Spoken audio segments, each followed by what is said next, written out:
Hello and welcome you to let's crack it with Abhishek Gupta. तो हम continue कर रहे हैं सीरीज़ को स्पेशल इकोनॉमिक जोन्स की। तो लोअर पीसीएस मेंस के लिए, एफआरओ मेंस के लिए, अपर पीसीएस की भी डेट आ गई है मेंस की। 20 अगस्त से 24 अगस्त तक का पेपर बताया गया है अपर पीसीएस मेंस का। तो जो स्टूडेंट्स अपर पीसीएस का प्रीलिम्स अभी देने वाले हैं 3 अप्रैल को, और उसके बाद उनको लगता है कि जब वो तैयारी कर रहे हैं कि उनका प्रीलिम्स निकल जाएगा, रिजल्ट आएगा तो आपको पता भी चल जाएगा। जब रिजल्ट प्रीलिम्स निकल जाएगा आपका, तो आपको मेंस की भी प्रिपरेशन करनी होगी। तो ये चाहे आप अपर पीसीएस का मेंस लिखें, एफआरओ का मेंस लिखें, और चाहे आप लोअर पीसीएस का मेंस लिखें, सबके लिए बहुत बहुत ज़्यादा इंपॉर्टेंट वीडियोस हैं ये। तो इनको अंत तक देखिएगा, जिससे आपका ये टॉपिक जो है स्पेशल इकोनॉमिक जोन से ऊपर जो भी सवाल आपका आएगा, वो सवाल आपका पूरा का पूरा वहाँ पे आप करके आ पाएँ, मेंस में लिख के आ पाएँ, जिससे कि आपके जो नंबर्स हैं वो बहुत अच्छे मिलें। स्टार्ट करने से पहले बताना चाहूँगा गाइस कि अगर आपने let's crack it with Abhishek Gupta का यूट्यूब चैनल सब्सक्राइब नहीं किया है तो उसको जरूर सब्सक्राइब कर लीजिएगा। साथ साथ बेल आइकन भी दबा दीजिएगा, जिससे आपको सारी वीडियोस के नोटिफिकेशन मिलते रहें। और let's crack it with Abhishek Gupta का फ्री टेलीग्राम चैनल भी है, इसको जरूर ज्वाइन कर लेना। इसको ज्वाइन करना बहुत जरूरी है। यहाँ पे सारे अपडेट्स आते हैं, क्विजेज हैं, पिक्स आती हैं, फ्री वीडियोज़ है, जो भी चीज़ें मिलती हैं सब यहाँ पे आती हैं। तो इसको जरूर ज्वाइन कर लेना, इसको ज्वाइन करना बहुत बहुत ज़्यादा ज़रूरी है। और एक चीज़ और बताना चाहूँगा गाइस कि लोअर पीसीएस मेंस के लिए, एफआरओ मेंस के लिए फुल प्रिपरेशन बैच चल रहा है। तो जो स्टूडेंट्स भी जिनका भी लोअर पीसीएस प्रीलिम्स निकला है और लोअर पीसीएस मेंस की प्रिपरेशन करना चाहते हैं, जिसका पेपर 28 अगस्त को है, तो उसकी पूरा प्रिपरेशन बैच चल रहा है, जिसमें आपको दोनों पेपर की प्रिपरेशन करवाई जाएगी, जीएस की भी और एसए एंड ड्राफ्टिंग की भी। और एफआरओ मेंस के लिए आपको जो 3 कंपलसरी पेपर है, जनरल नॉलेज वाला, जनरल इंग्लिश और जनरल हिंदी, उसकी भी पूरी प्रिपरेशन करवाई जा रही है। तो एफआरओ मेंस के लिए और लोअर पीसीएस मेंस के लिए फुल प्रिपरेशन बैच चल रहा है, तो आप उसमें ज्वाइन कर सकते हैं। उसके लिए आप मुझे 7665804421 पर कॉल या मैसेज कर सकते हैं। चलिए इसको स्टार्ट करते हैं। तो इससे पहले हमने ये पढ़ लिया था कि स्पेशल इकोनॉमिक जोन होता क्या है। पिछली वीडियो में हमने ये देख लिया था। जिन लोगों ने पिछली वीडियो नहीं देखी है, फर्स्ट वीडियो उसको जरूर देख लीजिएगा, जिससे आपका स्पेशल इकोनॉमिक जोन पूरा कवर हो जाए। नेक्स्ट आता है there were 7 central government special economic zones. तो अब ये बता रहे हैं कि भारत में कितने हैं।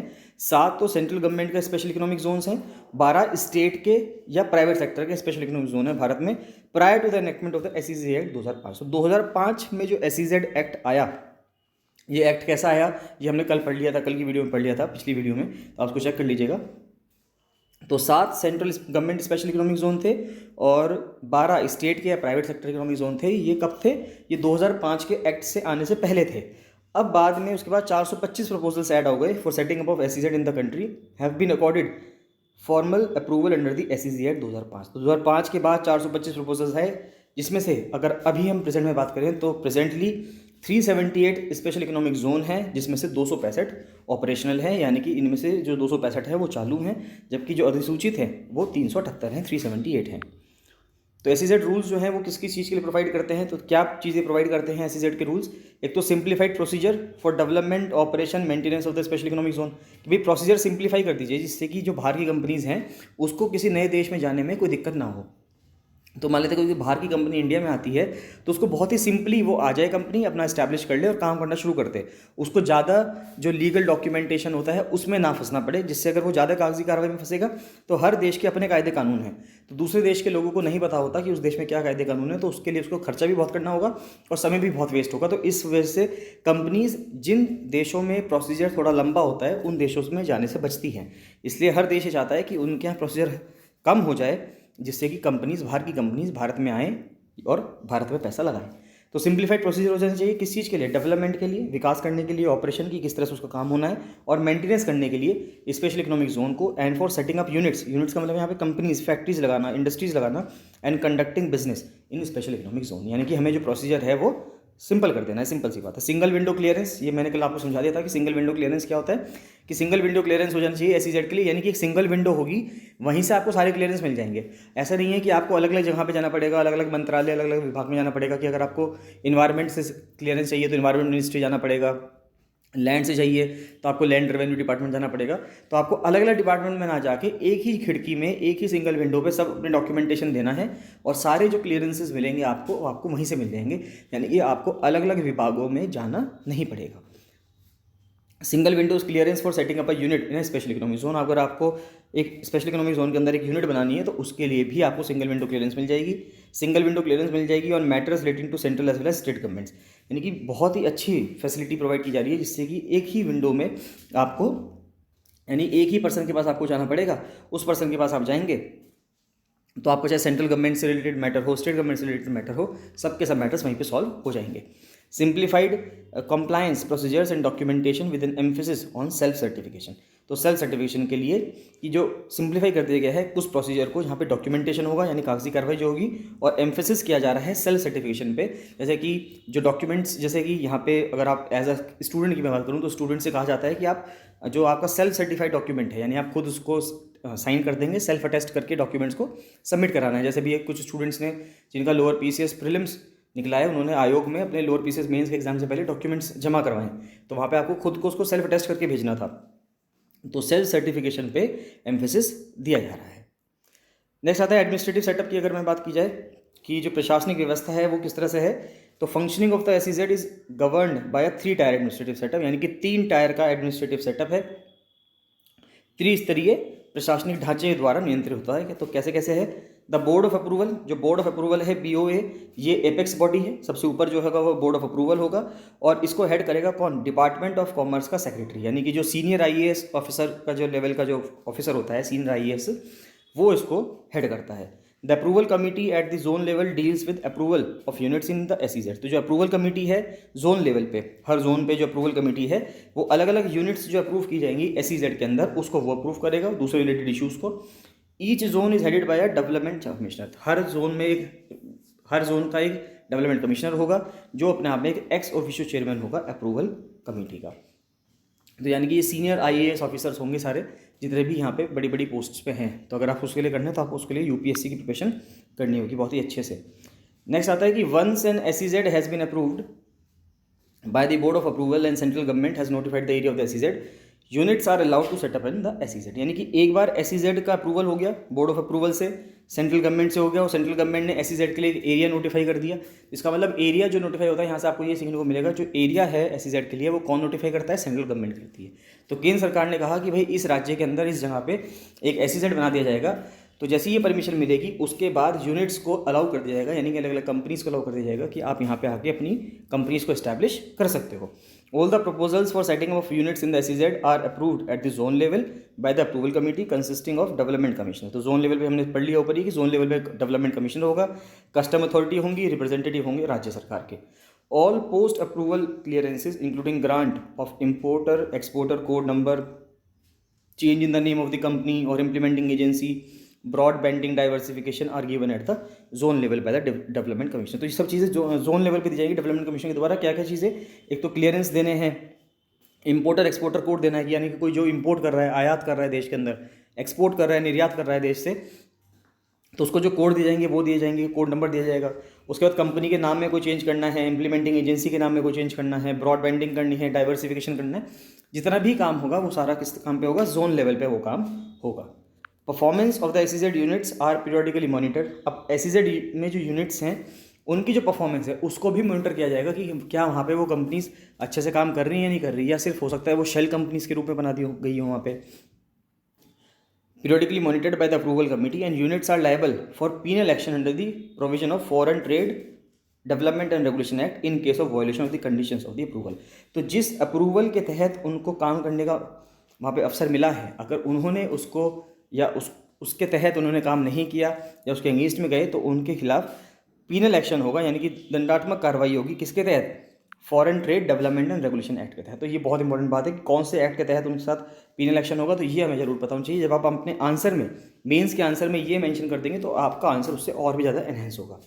अब जो स्पेशल इकोनॉमिक जोन्स होते हैं वो कुछ अलग अलग तरह के होते हैं। किस किस तरह के इकोनॉमिक जोन से देखते हैं, तो फ्री ट्रेड जोन है, एक एक्सपोर्ट प्रोसेसिंग जोन है, फ्री जोन्स या फ्री इकोनॉमिक जोन है, इंडस्ट्रियल पार्क है, फिर आता है free ports, bonded logistics park है, और अर्बन एंटरप्राइज जोन से। देखिए ये सब स्पेशल इकोनॉमिक जोन के ही टाइप हैं, एक एक करके देख लेते हैं।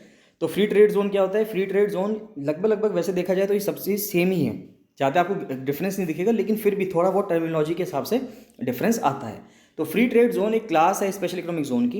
ये एक जोग्राफिक एरिया है जहाँ पे गुड्स, जहाँ पे जो सामान है वो आप इंपोर्ट भी कर सकते हैं, स्टोर भी कर सकते हैं, हैंडल भी कर सकते हैं, मैन्युफैक्चर भी कर सकते हैं, और रिकॉन्फिगर भी कर सकते हैं। रिकॉन्फिगर का मतलब ये होगा कि पहले वो कुछ था, उसके बाद आपने उसको डिसमेंटल करके दोबारा कुछ नई चीज़ बना दी, तो रिकॉन्फिगरेशन कर दिया। एंड री एक्सपोर्टेड, दोबारा भी एक्सपोर्ट कर सकते हैं अंडर स्पेसिफिक कस्टम रेगुलेशन जो कस्टम रेगुलेशन है generally not subject to customs duty, और उन पे कस्टम ड्यूटी नहीं लगता। तो यानी कि हिंदी में अगर आप पढ़ेंगे तो हिंदी में सेम चीज़ लिखी हुई है कि विशेष आर्थिक क्षेत्र का एक वर्ग है, भौगोलिक क्षेत्र है जहाँ पे माल का आयात होता है, भंडारण है, संचालन है, निर्माण है और पुनः कॉन्फ़िगर किया जा सकता है, और विशिष्ट सीमा शुल्क विनियमन के तहत पुनः निर्यात भी किया जा सकता है, और आमतौर पर सीमा शुल्क के अधीन नहीं होता। यानी कि सीमा शुल्क जो है, जो कस्टम ड्यूटी है, वो उस पर नहीं लगती। तो free trade zones are generally organized around major sea port. अब फ्री ट्रेड जोन कहाँ पे लगा होता है?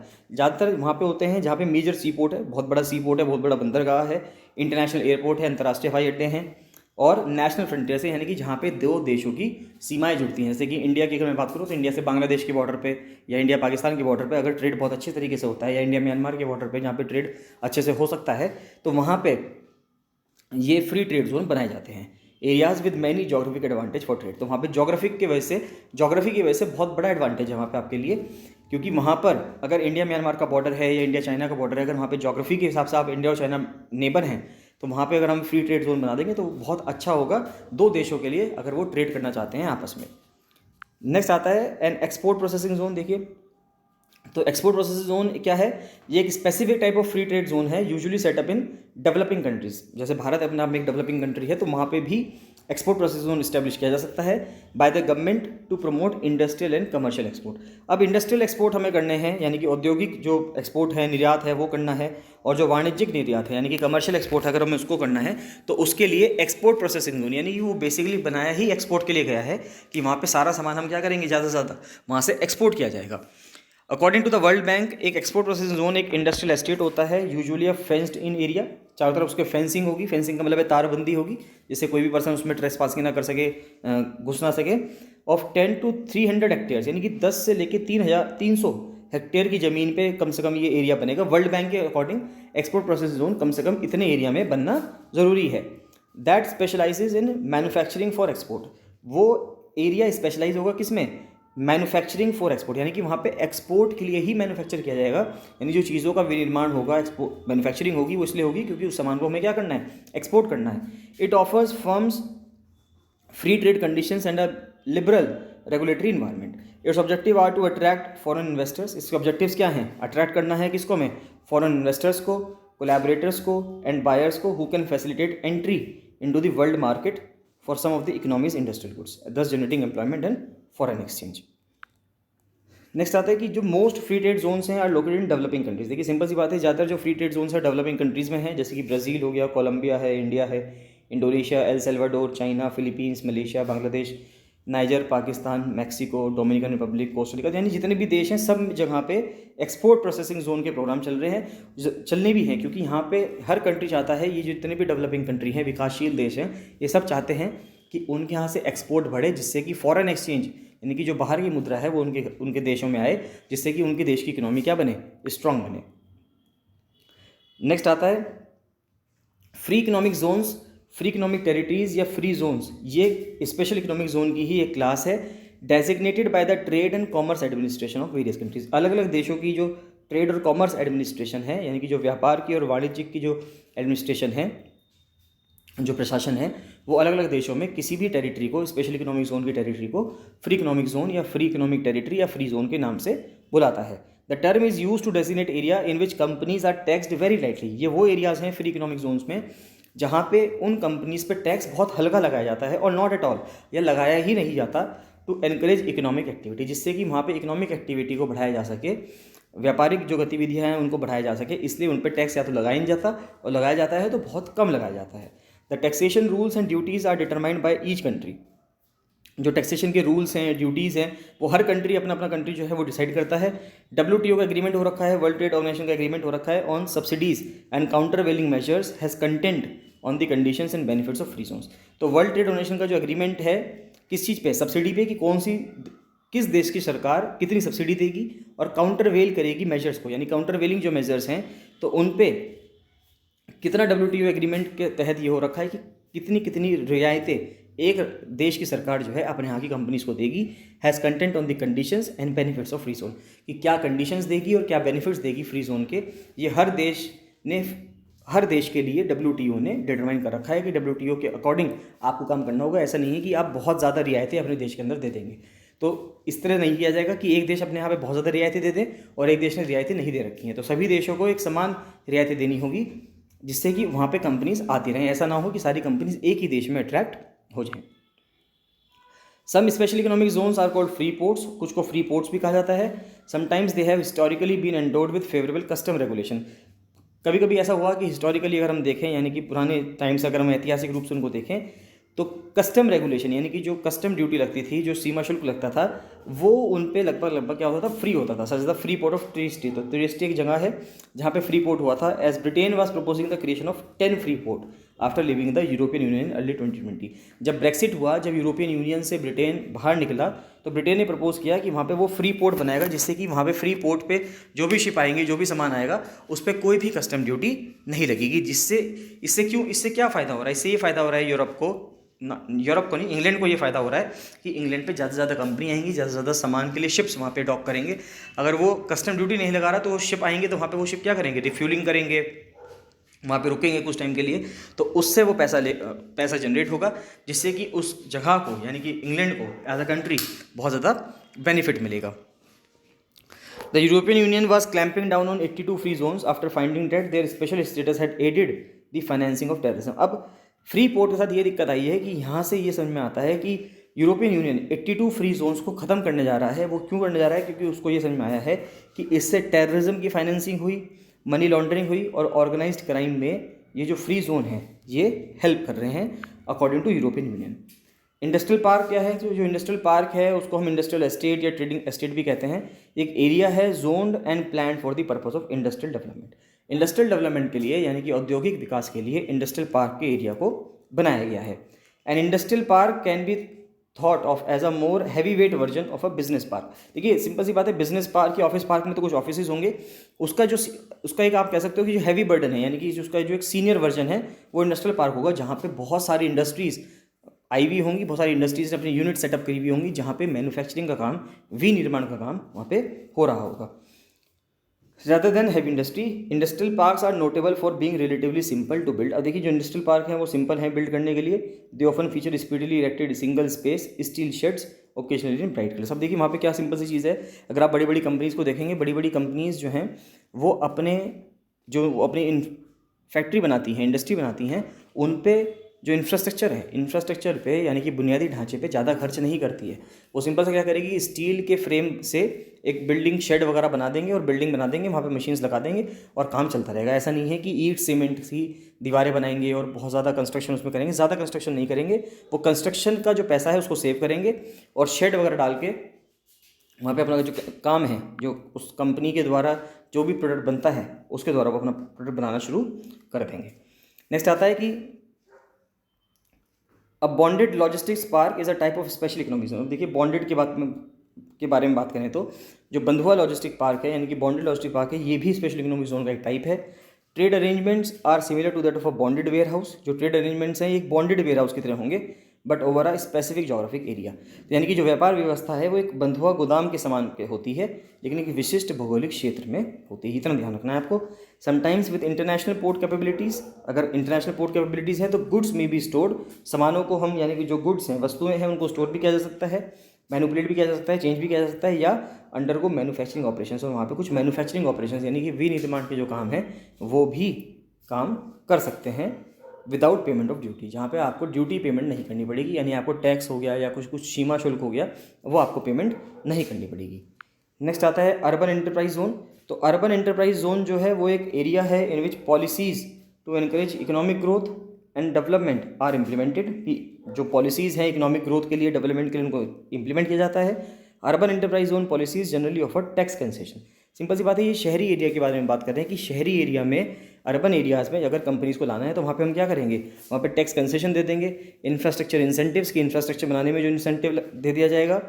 Private companies into the zones, और प्राइवेट कंपनीज़ को फेवर किया जाएगा कि आप जोन्स में आएँ, वहाँ पे आएँ और वहाँ पे अपनी यूनिट सेटअप करें, और जिससे कि आप वहाँ पे मैन्युफैक्चरिंग का काम कर सकें और जॉब क्रिएशन का काम कर सकें।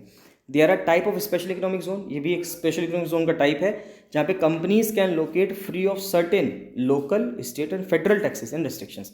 तो वहाँ पे वो कंपनीज क्या कर सकती हैं, फ्री कर सकती हैं अपने आप को, किससे, लोकल टैक्स जो लगते हैं वहाँ पे, राज्य के टैक्स जो होंगे, और जो फेडरल यानी कि सेंट्रल गवर्नमेंट के जो टैक्स होंगे उनसे वो कंपनीज क्या होंगी, फ्री होंगी। Urban enterprise zone are intended to encourage development in deprived neighbourhoods through tax and regulatory relief to entrepreneurs and investors who launch businesses in the area. तो जो अर्बन एंटरप्राइज जोन्स हैं वो intended हैं to encourage development, कि वहाँ पे आपको प्रोत्साहन दिया जाएगा कि आप डेवलपमेंट करें, विकास करें। एंड डिप्राइव्ड नेबरहुड्स यानी जो आसपास का जो नेबरहुड है, जो आसपास का जो पड़ोसी जो एरिया है वो जो डिप्राइव्ड है, जहाँ पे इतनी फैसिलिटीज़ नहीं है, through tax and regulatory relief, कि वहाँ पे आपको टैक्स और रेगुलेटरी रिलीफ मिल जाएगा, यानी टैक्स नहीं देना पड़ेगा आपको, टैक्स में रिलीफ मिल जाएगा। और जो रूल्स रेगुलेशंस होते हैं कि किस तरह से आपको काम करना है उसमें आपको रिलैक्सेशन मिल जाएगा टू एंटरप्रेन्योर्स, उनको जो कंपनीज इस्टेब्लिश करना चाह रहे हैं शहरी एरिया में, जो एंटरप्रेन्योर्स हैं, and investors who launch businesses in this area. और जो इन्वेस्टर्स हैं जो अपना पैसे इन्वेस्ट कर रहे हैं क्या करने के लिए, बिजनेस को लॉन्च करने के लिए इन एरियाज़ में। तो they are common in the UK, United Kingdom में बहुत ज़्यादा कॉमन है, यूनाइटेड स्टेट्स में बहुत ज़्यादा कॉमन है, दूसरे कंट्रीज़ के रीजन्स में with similar economic policies are often refer to as export processing zones, tax and duty free zones, इनको टैक्स ड्यूटी फ्री जोन्स भी कहा जाता है और स्पेशल इकोनॉमिक जोन भी कहा जाता है, जो कि चाइना में और इंडिया में मोस्ट प्रीडोमिनेंटली प्रेजेंट है। अब देखिए ये समझते हैं कि जो वर्ल्ड बैंक है, देखिए इंग्लिश में भी है, नीचे हिंदी में भी है, मैं आपको सब समझा देता हूँ इसमें क्या लिखा है कि वर्ल्ड बैंक ने अलग अलग क्लैरिफाई करके बताया है कि किस तरह के स्पेशल इकोनॉमिक जोन के लिए कितना एरिया होगा। देखिए आप इसको समझिए, जैसे जो फ्री ट्रेड जोन है, ये इसका ऑब्जेक्टिव है सपोर्ट ट्रेड, यानी कि ट्रेड को सपोर्ट करना। इसका जो साइज़ है वो 50 हेक्टेयर से कम का होना चाहिए, ठीक है। टिपिकल लोकेशन क्या है कि पोर्ट ऑफ एंट्री, जहाँ पे भी देश में पोर्ट ऑफ एंट्री होगी वहाँ पे ये आ सकता है। एंट्री पोर्ट्स और ट्रेड रिलेटेड यहाँ पे काम होंगे, है ना। मार्केट कैसा होगा, डोमेस्टिक का मार्केट है, यानी कि जो घरेलू मार्केट है यहाँ पे, या री एक्सपोर्ट करना है, दोबारा से आपको उसको निर्यात करना है, तो उसके लिए फ्री ट्रेड जोन होगा। फिर EPZ है, एक्सपोर्ट प्रोसेसिंग जोन, तो ये एक्सपोर्ट मैन्युफैक्चरिंग के लिए, यानी कि यहाँ पे मैन्युफैक्चरिंग इसलिए की जाएगी क्योंकि आपको एक्सपोर्ट करना है, निर्यात करना है। 100 हेक्टेयर से कम का लैंड एरिया पे होना चाहिए ये, ठीक है। लोकेशन ऐसा कुछ नहीं है, इसका मैन्युफैक्चरिंग प्रोसेसिंग होती है मोस्टली, ज़्यादातर यहाँ पे चीज़ें क्या होती हैं, एक्सपोर्ट होती हैं। फिर EPZ आता है, सिंगल यूनिट या फ्री एंटरप्राइज, तो ये भी एक्सपोर्ट मैन्युफैक्चरिंग है। साइज़ इसके लिए कोई लिमिट्स नहीं है साइज़ की, पूरे देश में ये हो सकता है मैन्युफैक्चरिंग प्रोसेसिंग, और मोस्टली ज़्यादातर क्या चीज़ें होती हैं, एक्सपोर्ट होती हैं। फिर EPZ हाइब्रिड अगर हम देखें तो ये एक्सपोर्ट मैन्युफैक्चरिंग है, 100 हेक्टेयर से कम एरिया है, मैन्युफैक्चरिंग प्रोसेसिंग और एक्सपोर्ट डोमेस्टिक। फिर फ्री पोर्ट की अगर बात करें तो इंटीग्रेटेड डेवलपमेंट है, यहाँ पे 1000 हेक्टेयर से बड़ा होना चाहिए ये एरिया, और मल्टी यूज़ के लिए होता है, और इंटरनल डोमेस्टिक एक्सपोर्ट। ये सब वर्ल्ड बैंक के अकॉर्डिंग है कि जो वर्ल्ड बैंक ने बताई है अलग अलग स्पेशल इकोनॉमिक जोन्स के लिए अलग अलग क्या कंडीशंस होनी चाहिए। फिर आता है अर्बन एंटरप्राइज जोन, ये अर्बन रिवाइटलाइजेशन के लिए है, 50 हेक्टेयर से कम का होना चाहिए, अर्बन रूरल एरिया में लग सकता है। डोमेस्टिक के लिए है ये कि जो घरेलू, अगर हम करें कि घरेलू बाज़ार की जो ज़रूरतें हैं उनको पूरा करने के लिए ये इसको बनाया गया है। और फिर आता है details of export employment investment relating to operational asset during the पिछले 5 सालों में। देखिए पिछले 5 सालों में कितना काम हुआ है एक्सपोर्ट एम्प्लॉयमेंट के लिए, वो देखते हैं। अगर हम देखें कि 2016-17 में जो एक्सपोर्ट कर रहे थे वो 5,23,637 करोड़ रुपए का कर रहे थे, ये इतना एक्सपोर्ट हो रहा था। और 2020-21 में 5 साल बाद कितना एक्सपोर्ट होना शुरू हो गया, 7,59,000, यानी कि 7,59,524 करोड़ रुपीज़ का एक्सपोर्ट कर रहे हैं, यानी कि 2 लाख करोड़ आप कह सकते हैं, पूरे 2 लाख करोड़ रुपए से भी ज़्यादा का एक्सपोर्ट बढ़ चुका है इन 5 सालों में। एम्प्लॉयमेंट की बात करें तो पहले 17 लाख लोग एम्प्लॉयड हुआ करते थे, अब 23 लाख लोग एम्प्लॉयड हैं, यानी कि 5 लाख लोगों की एम्प्लॉयमेंट बढ़ गई है। और जो इन्वेस्टमेंट की बात करें करोड़ में तो 4,23,000 का इन्वेस्टमेंट हो रखा था, अब 6,17,000 का इन्वेस्टमेंट है। तो यानी कि इतने इन्वेस्टमेंट भी करीब 2 लाख करोड़ से आप कह सकते हैं इन्वेस्टमेंट भी बढ़ा है। तो यानी कि एक्सपोर्ट जो स्पेशल इकोनॉमिक जोन्स हैं उनमें काम बहुत तेज़ी से बढ़ रहा है, जिससे कि किसी भी देश की जो अर्थव्यवस्था है उसको बहुत ज़्यादा फ़ायदा मिलेगा। तो दैट्स ऑल। तो अगर आप इतना पढ़ लेंगे और स्पेशल इकोनॉमिक जोन्स के ऊपर लिख के आ जाएंगे तो नो डाउट कि आपका आंसर एक तो बहुत ज़्यादा अच्छा होगा, जिससे कि जो एग्जामिनर चेक करेगा उसको बहुत ही ज़्यादा इन्फ्लुएंस महसूस होगा आपके आंसर से। तो आप इसमें जो इंपॉर्टेंट पॉइंट्स हैं उनको लिखिए, और जो भी आप अगर आप ये सोचते हैं कि हमें क्या लिखना है क्या नहीं लिखना है, उसके लिए आप प्रॉपर गाइडेंस चाहते हैं तो आप मुझे 7665804421 पर कॉल या मैसेज कर सकते हैं। और जो लोअर PCS मेंस के लिए और FRO मेंस के लिए प्रिपरेशन बैच चल रहा है आप उसमें ज्वाइन कर सकते हैं, जिससे कि आपको सारा कंटेंट भी मिलता रहे PDF फॉर्मेट में, और आपको गाइडेंस भी मिलती रहे कि आपको कैसे लिखना है, क्या गलत लिखा आपने, क्या सही लिखा, तो आपकी आंसर राइटिंग प्रैक्टिस भी होती रहेगी। चलिए मिलते हैं नेक्स्ट वीडियो में। So thank you and bye bye.